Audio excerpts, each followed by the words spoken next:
Sophie, first of all, thank you for joining me. How are you? How's your Easter weekend been? Yeah, fabulous. It's just recovering from the big week, I think. But yeah, really nice seeing the family, so that's nice. Yeah, like you said, you had quite a big week. Obviously, the main thing to talk about is the Bucs final on Wednesday. We also played for Gloucester Hartpury on Friday. So, do you want to tell us a little bit how that game was against Saracens? Oh, well, Saracens, are always a tough team to play. But I think the girls were really up for this one. You could just tell like the energy was just different within the squad. And I mean, for me to come back into that squad after being away for a little bit was super exciting, and just to play with the girls. And credit to everyone because we got the win in the end, which is a first time for Goss and against Saracens in a while.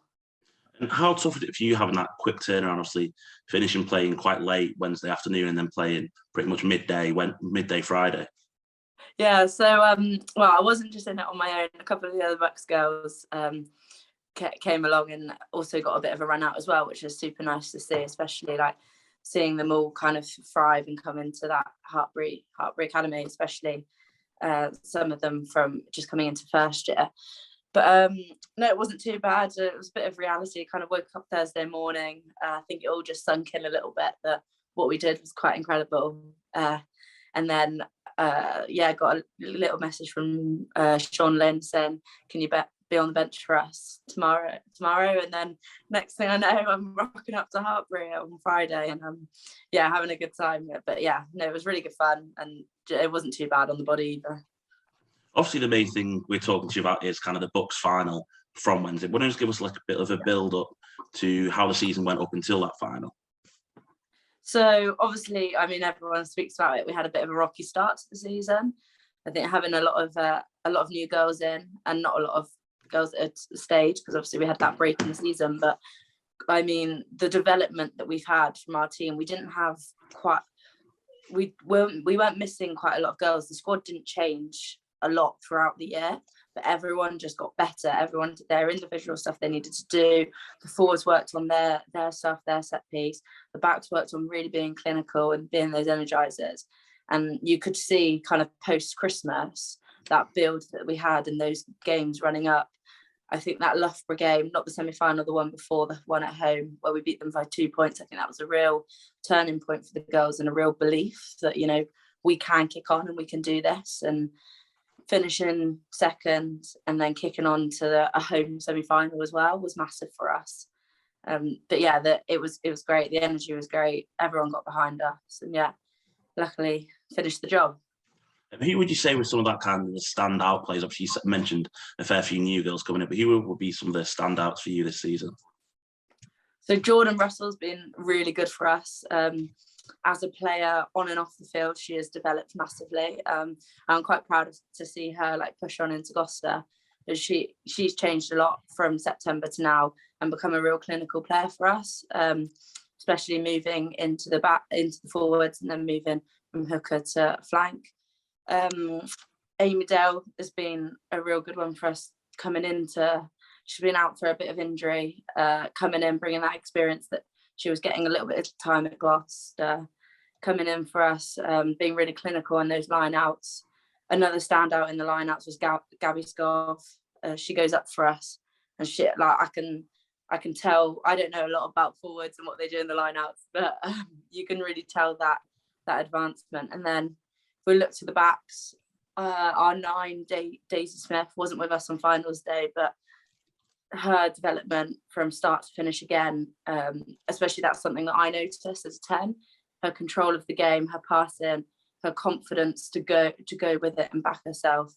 And then one more person, I'd say Maisie Burton, again wasn't with us for the final, unfortunately hurt herself at the end of the semi-final, but she's been real clinical for us in the backfield and a real leader as well, one of those that's come through Hartpury College, had a bit of struggles with injuries, but come through Hartpury College and has really led for us at the back, and playing that 15 shirt week in, week out for us has been really good.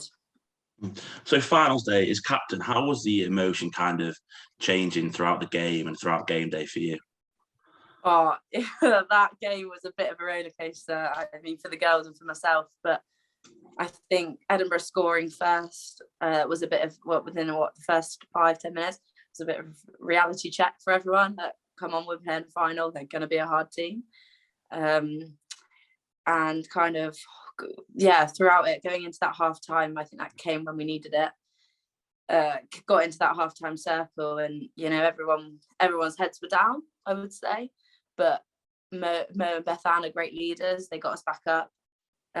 All the girls really decided. I said to them, I think we need to decide if we want to win this game, and if we do, we need to go out making a change. And the girls did that, and credit to everyone. But yeah, to push on and to lead the team as we did, the victory it was incredible. But it was definitely, when they say finals are tough and a bit of a roller coaster, it definitely was one of those.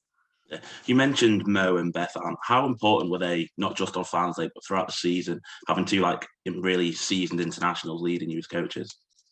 They've honestly, they've been great, and I think it's not just what they're doing on training days and actually at training, it's what they do away from training, and just they get it as players. They get the struggles, they get the stresses that come with it, and they're a friendly face. I know no one's afraid to go and talk to them.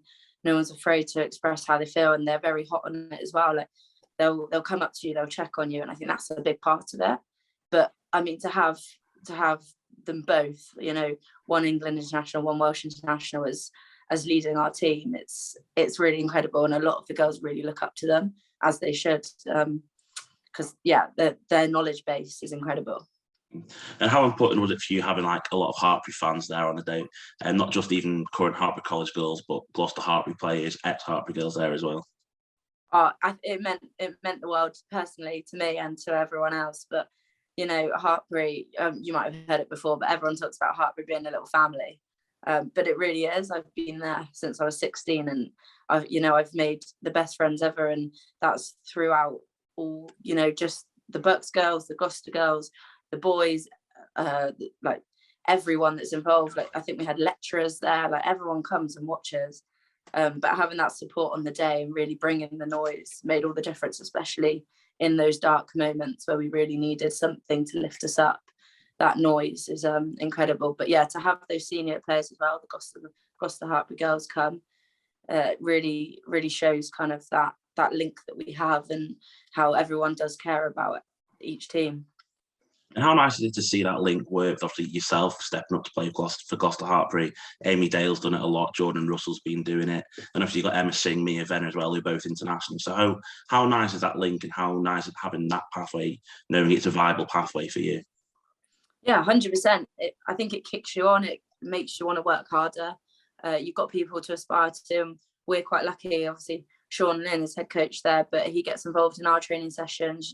He's there for us on game days, and he'll always check in. But I think having that link with them, we were lucky enough to train against them in the build up to our semis, in the build up to our final. And I mean, training against such quality is a real privilege, and I think really helped the girls develop a little bit more, and really helped us prepare to that. And it's just the quality of the Bucs League. Obviously, yourselves with Emma and Mia, Edinburgh had a number of Scottish internationals. Loughborough have had Letitia Harper playing all year. So it just shows how much quality is in that Bucs League. And do you feel like it's something that's getting better and better throughout your time at uni? 100%. I've noticed it from kind of 2 seasons ago and season before. The quality has got better, and it's got more spread out through all the universities, which is really nice to see. The competition is growing through all of it. The game's getting harder. There's more quality in the games. Kind of, you have to be a bit more tactical about how you do things. But it's really nice to see, and that gap isn't that different now. And it really is not just university rugby. It's a real feeder into the championship, into the Premiership. So you can go to uni, but also play a good level of rugby, and that's ideal. So, final question for me: what is next for you now, personally, in your rugby life and rugby career? I have some decisions to make, but to be honest, I wasn't enjoying rugby at the end of last year, and we got back into Bucs after COVID, and Sean Lynn had a conversation with me and said, "How about doing a masters?" And I said, "Absolutely not, Linny, I'll never do that." And now look at me, I've stayed in September to do a masters, and credit to the girls and credit to Mo and Beth Ann, because they've really made me love rugby again. So I don't think I'll pack it in just yet. So hopefully might look to, you know, stay on, kick into the Premiership, you know, with Gloucester, or just see from there really. But it's definitely an open option for me, and I quite think I like to keep it going and kick on. So thank you, Sophie. Congratulations on the win, and best of luck for whatever comes in the future, and hopefully we see you in the Premier 15s again soon as well. Yeah, thank you very much.